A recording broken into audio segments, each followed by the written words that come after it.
السلام عليكم ورحمة الله وبركاته.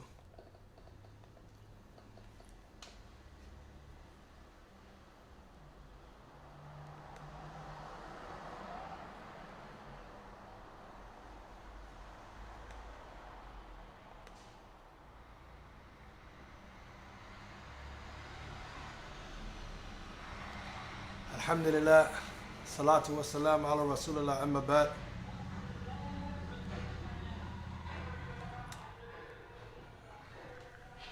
Today's talk, inshallah, bi'ithnillahi ta'ala, is a beautiful reminder for myself and you all, especially when it comes to learning the deen of al-Islam. And, alhamdulillah, we like to go back to that early fountain, to drink from the earliest fountain. So, they say that the best knowledge is the knowledge of the Salaf, over the knowledge of the Khalaf. So the term Salaf here, we're talking about the Sahabas with Allah Ta'ala alayhim, and then the generation after them, and then the generation after them. So the closest we can get to their time is the best and the most purest and the pristine knowledge that we can get. So, alhamdulillah, this talk, we have made an error in the typo in the actual Arabic. For those who know Arabic, you will see the error. I'm going to correct it after the video, inshallah. The name of this talk is called منهج الصحابة رسول الله صلى الله عليه وسلم في طالب العلم. And it is dealing with the methodology of the companions with Allah Ta'ala alayhim, the actual Salaf, and regarding to acquire knowledge. How would they acquire knowledge? Was it a systematic way? Was it a certain approach? How did they acquire knowledge? Also, addition to this, we want to talk about what should be the main focus. كثرة العباد أو العباد واحدة على إخلاص. Should it be abundance of worships, abundance of different acts of worship, or should it be one act of worship upon just having true sincerity and conformity to the Sunnah? Which one should be better? So we're going to take a look at the companions with Allah Ta'ala alayhim and how they approach knowledge, and see if it was a systematic way that was done. طيب, I want to bring a statement of Ibn Zuhri. Ibn Zuhri, he made a beautiful statement. He says, من طالب علم من طالب العلم جملة ذهب عنه جملة إنما يطلب علم على مر الأيام والليالي. In this beautiful statement of Ibn Zuhri, he said that whoever seeks knowledge all at once, meaning he seeks knowledge all at once, he wants it right then and there. Especially in the time that we live in, when we deal with immediate gratification, when we deal with instant gratification, and we want knowledge all at once. We want this knowledge to hit us all at once. So when it comes to learning Arabic, when it comes to learning Quran, when it comes to learning Hadith, when it comes to learning fiqh, you'll find an individual, if he or she cannot grasp everything all at that one go, or understanding all of that one go, they give it up altogether. They don't seek no more knowledge in regards to that. And this is an issue that I find that very troubling, especially when it comes to us, especially when it comes to Muslims, because we should be at the forefront when it comes to learning about Allah Azza wa Jal Deen. Okay? And it's important because we cannot navigate throughout life without knowledge. You understand? So it's a difference. As Allah Jalla wa Ala, He says in the Quran, He says, not equal are those who know, وَالَّذِينَ لَا يَعْلَمُونَ, and those who do not know. So ilm is the differentiator. It's that which differentiates or the divider between those who know and those who do not know, is a divider as who's going to be upon that which is correct and not that which isn't correct.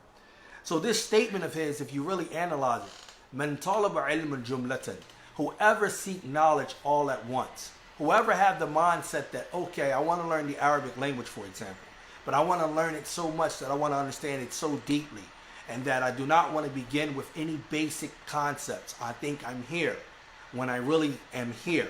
But I think I need to be here. I want you to look how the Sahabas approached the Quran. The Quran was mighty, it was azim. But look at the way that they approach it. Look at the way that they approach ilm. And if they approach the Quran this way, it's the same way they approach every other aspect of the deen. So when it comes to learning, even Arabic, Quran, or anything that you want to learn, you got to first remove the concept that you're going to learn it just like this, or you're going to learn it all at once. This is why Imam Zuhri said, ذَهَبَ عَنْهُ, the result of a person who have this mentality, who approach knowledge in this manner. He said, ذَهَبُ عَنْهُ جُمْلَةً. He said that it leaves him all at once. He doesn't retain it. It doesn't stay with him. He doesn't keep it. He doesn't preserve it. Why? Because he tried to learn it in a instant gratification, a microwavable way. 5 minutes, pop, we have it, the food is done. No, it doesn't work like that. Knowledge. He mentioned after that, he said, إِنَّمَا يُطْلَبُ عِلْمُ عَلَى مَرِّ الْيَامِ وَاللَّيَالِ. He said that indeed, he said, knowledge is only required or only sought by the passing of days and nights. It's going to take time. The concept of tadarruj, as Allah Azza wa Jalla, He mentioned in the Quran about the different stages. As Allah subhanahu wa ta'ala, He says, وَأْتُوا الْبُيُوتَ مِنْ أَبْوَابِهَا. He says, enter the doors through their proper, or enter through the proper gates, or the proper channels, or the proper avenues. Sheikh Salih Fawzan, Hafidhullah, he commented on this ayah and his tafsir, Talatatul Usul. He was saying that it's very important that you approach knowledge from the beginning stage in a systematic approach. Based off this verse here, Allah said, وَأْتُوا الْبُيُوتَ مِنْ أَبْوَابِهَا. Enter the doors, or through the proper channels, meaning enter through the proper way. You should start with the beginner's level before you move on to the intermediate, and then before you move on to the advanced. Some of us don't have a system or a certain approach on how we learn knowledge, and it shows in our implementation of the deen. And if you think this is a light matter, and you think that what I'm talking about is drawn out, everybody talking about طالب العلم and this and that, you're wrong. You're mistaken. Your implementation of the deen is based off of your fahm. The way you act according to the deen of Allah, the way that you implement it, is based off your understanding of it. And if your understanding is scattered, and it is not systematic, and you don't have a systematic approach, and you're all over the place, that's how you are with your deen. You're just all over the place in your deen. So when it comes to certain things that you should have locked down, you don't. And there are gray areas there. And then there are holes here. Why? Because you did not take learning the deen seriously. And you do not fall under the verse, under the hadith rather. You do not fall under the hadith of the Prophet ﷺ where he says, مَنْ يُرِيدُ اللَّهُ بِهِ خَيْرًا يُفَقِّهُ فِي الدِّينِ. Whoever Allah wants good for, He gives him fiqh of His deen. Fiqh of your deen has proper understanding. Not su'u fahm. Not poor understanding of your deen. You have to have a proper understanding of your deen. So, I'm going to bring a athar here that touches on how the companions with one Allah Ta'ala alayhim approach knowledge. And if you think this athar is just about the Quran, then you're mistaken. Because knowledge, the source of it is Quran, then Sunnah. So, Abdul Rahman al-Sulami, he said, إِنَّمَا أَخَذْنَا الْقُرْآنُ عَنْ قَوْمٍ أَكْبَرُونَ أَنَّهُمْ كَانُوا إِذَا تَعَلَّمُوا عَشْرَ آيَاتٍ لَمْ يُجَاوِزُوهُنَّ إِلَى الْعَشْرِ آخِرِ حَتَّى يَعْلَمُوا مَا فِيهِنَّ مِنَ الْعَمَلِ. I want you to pay attention to this statement of Abdul Rahman al-Sulami. He says that we have taken the Quran. We only have taken the Quran from a people who have informed us that they, when learning the Quran, they will learn 10 verses first. And they would not proceed to move on until after they learned what it meant, what the tafsir, the understanding, the ma'ani of those verses, and then they will act on it. He says, طالب, فَتَعَلَّمْنَا الْعِلْمَ وَالْعَمَلَ جَمِيعًا. He said that they said we were able to learn knowledge and implementation together, collectively. Look at this approach. The companions with one Allah Ta'ala alayhim, and I'm going to finish this statement. It's deep. The statement is actually deep. Look at their approach. Not like our day and time, not how we are, but look at their approach. Instead of saying I'm going to learn the whole surah from the Basmalah or the first verse of the ayat all the way to the end, they said I'm going to take 10 ayats. Just 10. And I'm going to focus on two things. Understanding the ayat and implementing the ayat. So I am able to collectively, or I'm able to put together both actions and knowledge. Right? They say the fruit of knowledge is what? Amal, actions. Imagine if we approach knowledge in this way. If you don't get it, right now I'm going to help you get it. This is a systematic approach. And this can be done with any science of Islam. Start small and excel. Do not skip the basics. I know you think you're here, and even if you feel as though you're here, you really are here. You should have the basics down packed like you have Al-Fatiha in any science. This is why we find the statement of Imam Nawawi. We was able to trace back to Imam Nawawi rahimahullah. He said that the student should begin by memorizing a muqtasar min kulli fan. He said that a student should learn or memorize, after memorizing the book of Allah awwalan, after beginning with the book of Allah first and foremost, the student should begin to memorize a small summarized text in each science. All right? This is going to give the student some foundational work to work by. But it's a systematic approach.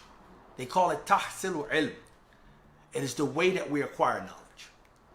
So imagine, in this systematic way, why do you think the companions with one Allah Ta'ala alayhim approach it this way? We're going to finish Abdul Rahman Sulami statement. You're going to see why they approached it this way. And then it's going to also make you question the way that you approach knowledge. Listen what he says next. He says, وَفِي رِوَايَةٍ, in another version, كُنَّ إِذَا تَعَلَّمْنَا عَشْرًا مِنَ القرآن لَمْ نَتَعَلَّمَ عَشْرًا التي بعدها حتى نتعلم حلالها وحرامها وأمرها ونهيها. He says, in another version, they say that we used to learn 10 verses from the book of Allah, from the Quran. And we would not learn the 10 verses that come after them until we knew the haram of those verses and the halal of those verses, that which was permissible, that which was impermissible, that which was a command, and that which was a prohibition. Okay? I got to get ready. Stop soon. I know Salat is coming in. Salat is in. He says here, وَإِنَّهُ سَيَرِثُ قُرْآنَ بَعْدَنَا قَوْمٌ يَشْرَبُونَهُ شُرْبَ الْمَاءِ لَا يُجَاوِزُ هَذَا وَأَشَارَ بِيَدِهِ إِلَى حَنَكْنِهِ. This is deep. This is deep here. Pay attention to this. This is deep.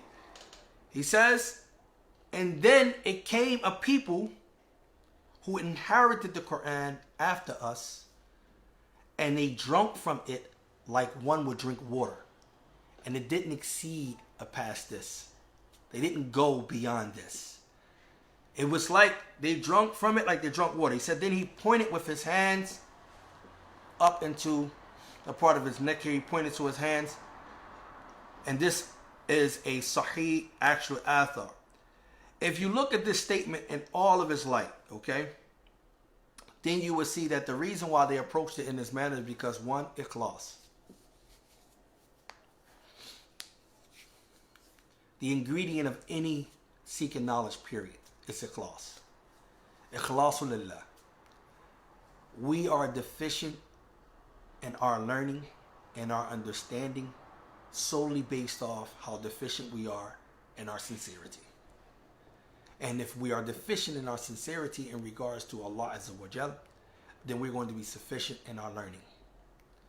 And this is why the Quran is not of an importance to us to memorize it, to have it, to live by it, to work by it. None of this is really so much the focal. Or our hadith is not strong. This is why. Because our sincerity, we need to really look at that. Ikhlasul niyyah. This what made them approach in the manner that they approach is because the ikhlas. Interestingly enough, for an act of ibadah to be accepted, it need how many conditions? 3, 4, 1 or 2? It need 2 conditions. The ulama, they said that the first condition for an act of worship to be accepted is have to be ikhlasul lillah. It have to be ikhlasul lillah.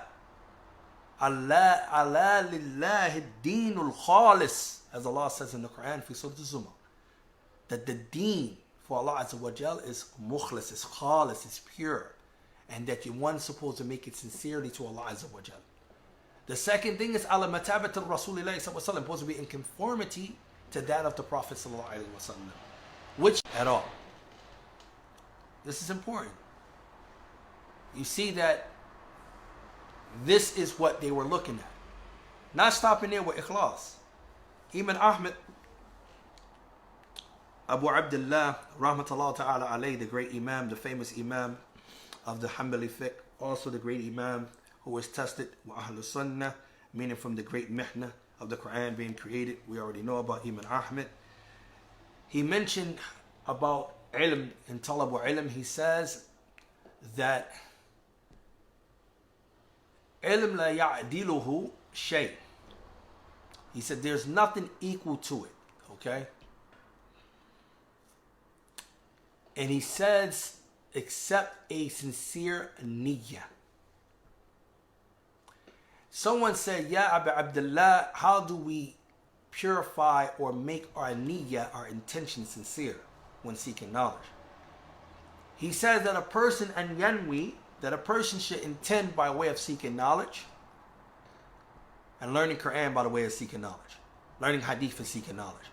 A person should intend by it raf'ul jahl an nafsihi, that first to remove ignorance from himself and to remove ignorance from others. That when one embark upon learning any type of knowledge, and that's even with the Quran, you want to learn a surah, you want to learn any type of surah, you should begin by removing that ignorance from yourself, as Allah Azza wa Jalla says, Wallahu, as though Allah Azza wa Jalla is the one yukhrijuna min butuni ummahatikum la ta'lamuna shay'a al-ayah in Surah An-Nahl. Allah said, Allah is the one who brought you forth from out of the wombs of your mothers, not knowing anything. So you was born upon jahl, upon ignorance. So to remove that ignorance from yourself is one of the conditions for the reasons of seeking knowledge. And it's also how you're going to purify your intentions when seeking knowledge. So you can see that the companions, they had a system that they would take a small portion based off of sincerity. And they wanted to be sincere in this approach.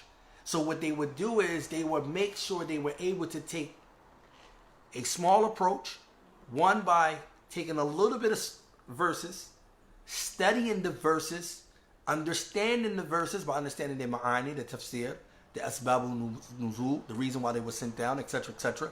After doing all of this stuff, this gave them the proper fahm of the verse. Now, when a person has proper fahm, proper understanding of something, it prompts them, it mandates you to now act. Do you understand that? When you have a proper understanding of something, you now must act. They say the fruit of knowledge is amal. So now that you acquire this information, you understand the information, now it must push you to act. So what they would do now is act off the 10 verses that they memorize. Allahu Akbar. So they said, فَتَعَلَّمْنَا عِلْمَ وَالْعَمَلَ جَمِيعًا, that we learned both knowledge and actions collectively. Allahu Akbar. And this is a simple manhaj, methodology and approach in any science. We want to be successful in our approach for Quran and Sunnah, then let's take these small baby steps. Stop thinking you're going to get what? Knowledge all in one go. Stop thinking you're going to approach Islam, the deen of Allah Azza wa Jal, like a Western type of approach. You know how they cram for exams? I'm going to get it right. And now what we do is we so scattered with our deen is that because we have so many information at our fingertips, like we can get on the web, we can look something up, we can hear whether the information is authentic or inauthentic, it doesn't matter. We got so many books, we got so many classes, we got so many durus, we got so many this. So I just ask the next brother, I just ask the next sister, I just ask the next brother, I just ask the next sister. No accountability, no wanting to really strive for yourself because you figure everyone else has it. And this is a big mistake because knowledge falls under two perspectives, two obligations. You have that which is called wujubul aini wal wujubu kifaya. And you have that which is an individual obligation, and you have the knowledge which is a communal obligation. The knowledge that is an individual obligation is the shahada, is the salat, is the 5 pillars, the arkan, is the 6 pillars of al-iman. You're supposed to know them. You're supposed to understand it. It's obligatory. It's no getting around it. It's no one learning it for you. You're supposed to know these things. And what we mean, know them in their general sense. For the student of knowledge that want more, Sheikh Saleh al-Sheikh said he's supposed to know them in tafsir, with detail. Then you have what we call the communal obligation, which is someone from the community of the ummah should establish it. And if no one from the ummah do it, then everyone is blameworthy or incur the wrath of Allah Azza wa Jal. And some, they give an example of that of Salat al-Janaiz, making the funeral prayer. Not everyone need to know how to do this, but someone from the ummah should establish it, and that's a communal obligation. It's important to understand this. Very important. He says something else here.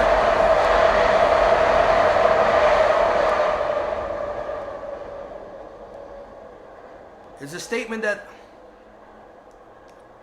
Abdullah ibn Umar mentions that's alarming.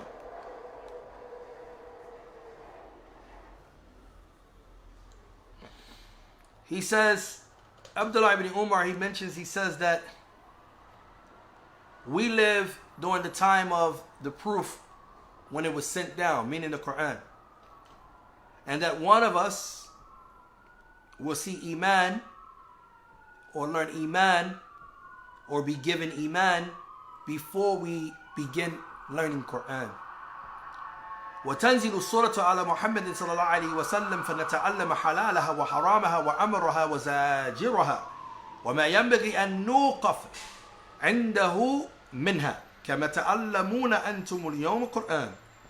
He says that the surah will be revealed to the Prophet صلى الله عليه وسلم, and we will learn about the permissibility and the impermissibility and the commands as well and the prohibitions of that particular surah. وَمَا يَنْبَغِي أَن نُوقِفَ, and was not befitting for us to stop عِنْدَهُ مِنْهَا, from that which was from it, for us to stop. He said, just as you, and he was talking to the people who came after the companions, he said, just as you, أَنْتُمُ يَوْمَ قُرْآنَ, that تَعَلَّمُونَ Qur'an, that you today learned the Qur'an. ثُمَّ لَقَدْ رَأَيْتُ يَوْمَ الرِّجَالٍ يُؤْتَى أَحَدُهُمُ قُرْآنَ قَبْلَ إِيمَانٍ. He said, today I see that a man can be giving the Quran. Here he means a person can begin to learn the Quran. A person begin to learn to memorize the wordings of the Quran, memorize the alfaz of the Quran. He don't mean he have understanding, but he has all of this before having Iman. Before having Iman. So he doesn't really understand the potency of the Quran itself, or the belief that it's actually Allah's speech. So he learns the Quran. And this is something that we, as not only parents, but even as people, we need to understand how to approach the deen of Allah. Because you have to understand that it's a reason why they encourage us to teach our children Quran at a young age, because they are sponges. And then there's a reason why they encourage us to teach them fahm when they get a certain age, because now, after they being sponges and suck it up, that they would need to understand what they're saying. But when you're older, fahm is more heavily placed upon you than memorization. Okay? So you need to understand the difference of that. So here he's saying that I see today that there are men from amongst you who one of them will have the Quran before he even have Iman. فَيَقْرَأُ مَا بَيْنَ فَاتِحَتِهِ إِلَى خَاتِمَتِهِ وَلَا يَدْرِي مَا أَمْرُهُ وَلَا زَاجِرُهُ ولا ما ينبغي أن يقف عنده منه وينثره نثر الدقل. الدقل. Pay attention to this. He says that the individual will read, this man who have Quran before Iman, he will recite the Quran, he will recite what's between Al-Fatiha to the end of the Quran. All is in between.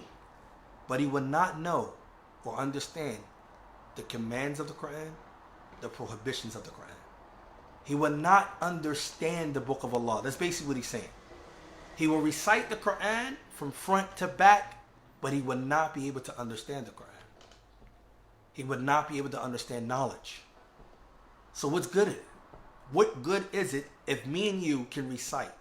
As Al-Hasan al-Basri rahimahullah, he says that you'll find a person say to you, I can recite Al-Fatiha in one breath. Alhamdulillahi Rabbil Alameen Ar-Rahman Ar-Rahim Maliki Yawmiddin Iyyaka na'budu wa iyyaka nasta'in Ihdina as-siratal mustaqim. Right? The individual can recite it, beautiful and everything, in one breath. He said, but laysa lahu fahm, but he have no understanding whatsoever.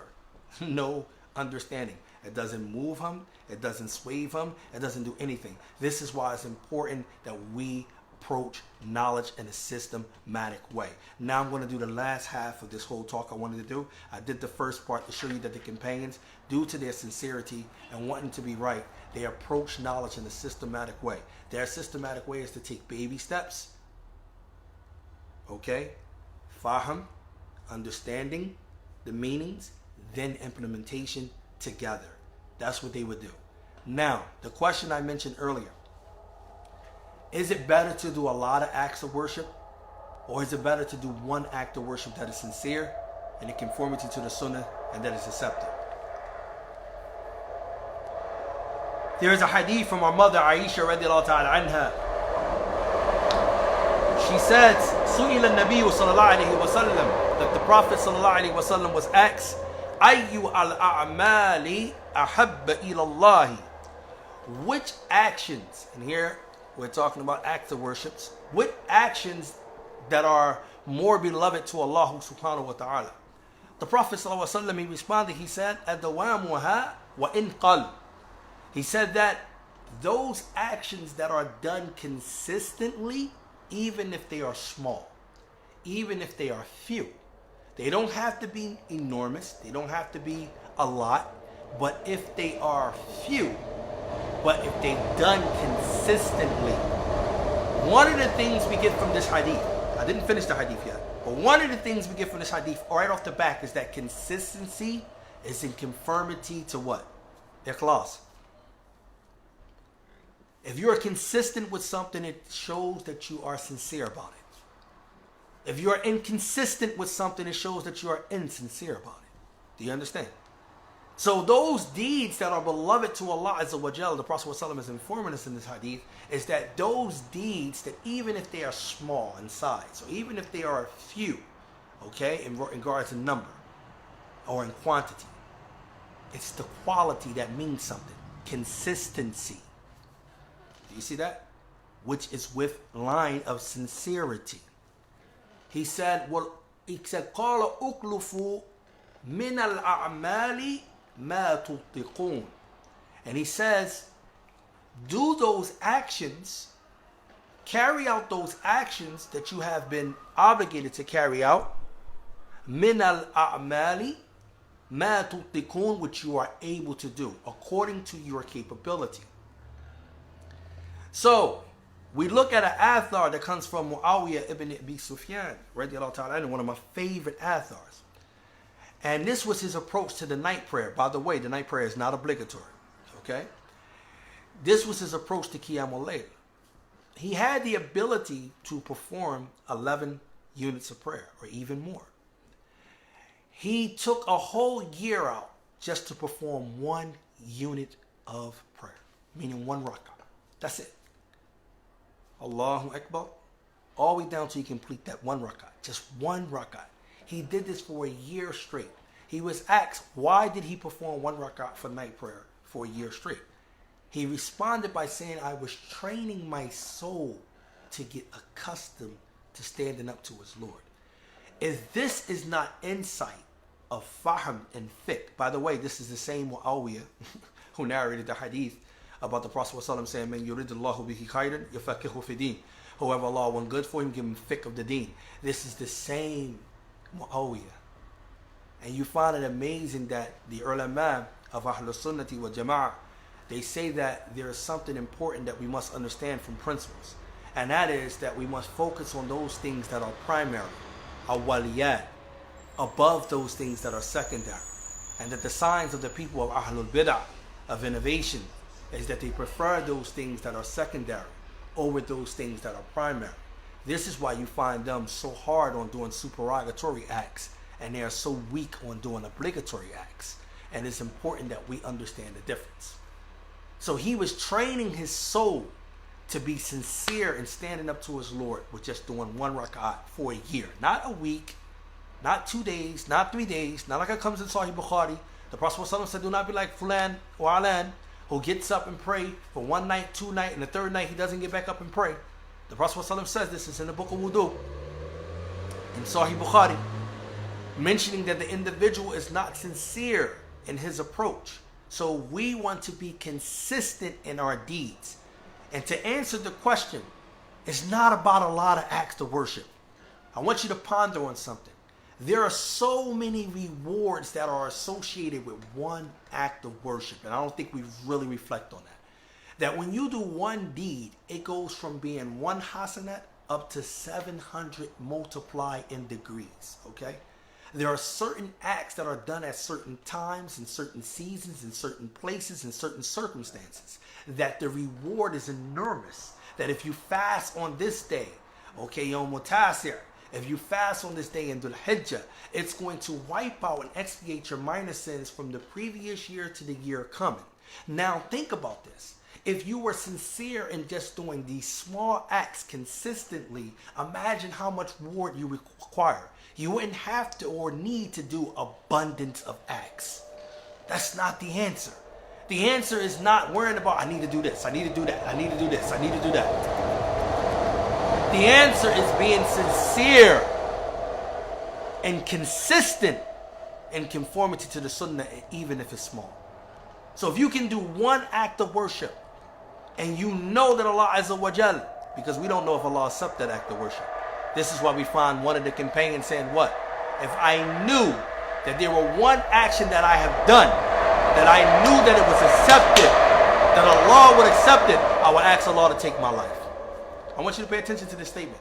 He said, if I knew that there were one act of worship that I have done, that Allah have accepted that act of worship from me, I would ask Allah to take my life right then and there. Why would you think he said that? Number one, because what? We hope that Allah Azza wa Jal will do what? Will accept our actions. And we don't know that he would. But if we do have a chance that there's one action that he accepts, take me right now. That's the action right there will get me in. That's the action that I knew that my Lord accepted that action, which should humble us in our approach of knowledge. Period. No one should walk around with their chest sticked out, man. Period, man. I don't care where you think you acquire knowledge at. I don't care if you graduated from here. I don't care if you read these many books. I don't care if you memorized these many books. I don't care if you got the entire Quran. I don't care about none of that. You do not know if your acts are accepted. And if your approach to knowledge is not like how the Sahabas approached it, it's 9 times out of 10 a chance that it might not be correct. They approached it with sincerity. And they locked down 2 things. They did knowledge and implementation all in one shot. It took Umar ibn al-Khattab 8 years to finish Surah Baqarah. He had the ability to memorize Surah Baqarah less than that. It took him 8 years. When they asked the Umar ibn Khattab, why did it take him 8 years to finish Surah Baqarah? He said, because I wanted to implement what was inside it. And I'm getting ready to cry right now because it didn't take me that long. But I knew that my fahm was way off. These are men whom Allah subhanahu wa ta'ala said, radiyallahu anhum wa radu an. These are men who had, Allah said he is pleased with them and they are pleased with him. These are men who have fahm, understanding. This is why when they had memorized Baqarah, they were raised, as Sheikh Salih Hussain said in Mulaqas al-Fiqh, they was raised in esteem in the eyes of the people because they didn't just memorize the alfaz, the wording of Surah Baqarah. They understood the ma'ani. They taste the sweetness of Surah Baqarah. You and I read Surah Baqarah, we might don't really understand. Ibn Rajab got a book where he breaks down the ahkam of the Quran. You know how many ahkam that are rules and regulations in Baqarah?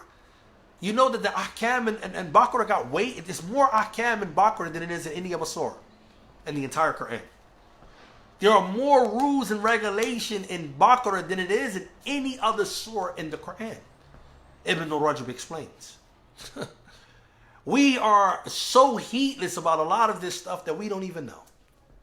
Rules. يَسْأَلُونَكَ عَنِ الْأَهِلَّةِ يَسْأَلُونَكَ عَنِ الْمَهِيدِ يَسْأَلُونَكَ كَثِيرٌ. As Allah Azza wa Jal says to Al-Baqarah, they ask you about the crescent moons. They ask you about this. They ask you about the woman on menstruation blood. They ask you about the fighting qital or fi, fighting in those sacred months. They ask you about this. They ask you about that. Rulings. You understand? Allah giving us rulings after rulings in Baqarah. And we don't understand why Baqarah is so strong as a repellent against the shaitan. And that you recite it and it helps you against the shaitan. Because we are not appreciating the book of Allah, man. We're not. Learning the book of Allah is an honor. It ain't up to you. It's an honor. This is why you find the hadith of the Prophet ﷺ doing what? He will bury the people according to how much Quran they know. He will place this one on top of that one. Think. According to how much Quran they know. Why would he do that? Why would he give them that fadl? Why would he give them that virtue? Because it was something that was honored. This is Allah's speech. It's nothing higher than it. If you take your time out to really learn knowledge the way that the companions learn knowledge, we will be successful. You don't have to be a scholar, meaning you don't have to read every book that's out there. You don't have to go to this. Imagine if you was a scholar on Talatatul Usul. Just imagine. If you were just a scholar on La ilaha illallah Muhammadur Rasul. Imagine if you was a scholar on the 5 pillars and the 6 articles of Iman. Just imagine where you would be at if you understood them in a general sense as well as in a tafsir sense. Imagine where you would be at. We need to go back to approaching knowledge in the right way. And we need to understand it's not about how much actions you do, it's about whether or not Allah accepts it.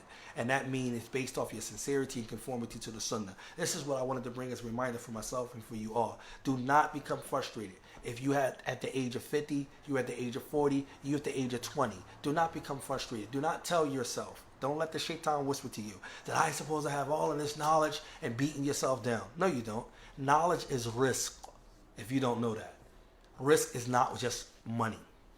Allah Azza wa Jalla said, فَبَتَغُوا عِنْدَ اللَّهِ الرِّزْقِ. Seek your risk from Allah Azza wa Jalla. Risk is not just money. Risk, knowledge is risk. And Allah Azza wa Jalla, if He give each one of us our risk, He proportion it out. So if you think that the knowledge you think you're supposed to have, that you don't have, it's because He didn't give it to you. That's what it was. Allah did not provide you with that risk. And He gave you the amount of knowledge that you need. And that if you wanted more knowledge, all you had to do was implement the knowledge you had. It would have been sufficient for you and Allah would have increased you. That's how that would have worked. But now because you think you need to have this and you have that and you have that, then you don't understand why the Prophet ﷺ said, Al-Qur'an hujjatun lak aw alayk, that the Quran is either going to be approved for you or against you. إِذَا عَمِلْتَ بِهِ, as Shaykh Uthaymeen said, comment on this hadith, if you act upon it, it's going to be a hujjatun lak. It's going to be approved for you. وَإِن لَمْ تَعْمَلْ بِهِ, and if you do not act according to it, it's going to be a hujja alayk. It's going to be approved against you. So we ask Allah subhanahu wa ta'ala to make us sincere in our approach to knowledge. Ameen. Upon the Manhaj of the Sahaba ridwanullah ta'ala alayhim. We ask Allah subhanahu wa ta'ala to allow us to be sincere in our implementation of the knowledge that we learn, even if it's little. We ask Allah to allow us to be consistent with the acts of ibadah that we do, and that it be in conformity with sincerity for Him and for His sake alone, and that it be in conformity to the sunnah of Muhammad sallallahu alaihi wasallam that's authentically done. We ask Allah subhanahu wa ta'ala to make us sincere acts of ibadah, sincere from the stages of Allah Azza wa Jal, meaning those who are His ibad. We ask Allah to make us mukhlis, as Allah says about many of His prophets in the Quran, like Yusuf alayhi salam, He called him mukhlas. He also called many of the other prophets in Surah As-Sad, he called them the Mukhlasin. And they were those who are really sincere, and they were those who made their deen sincerely for Allah Azza wa Jal. Please, brothers and sisters, if you want to learn knowledge, whether it's Arabic or anything, please be mindful before you begin. Start with your niyyah, your intentions. Do not do it so that you can be the one that sticks out in front of everybody, but do it so that you can get closer to Allah Azza wa Jal, and that you can remove the ignorance from yourself, and hopefully you can remove the ignorance from others. And also you can repel and fight against all of the different stuff that you see out here in the world. You will know how to work with qawaid and principles. We ask Allah subhanahu wa ta'ala to make it sincere, and whatever we said that was incorrect in our translation of these beautiful athars and these ahadiths of the Prophet sallallahu alaihi wasallam and the ayat of Allah Azza wa Jal, it's definitely from ourselves and the shaitan.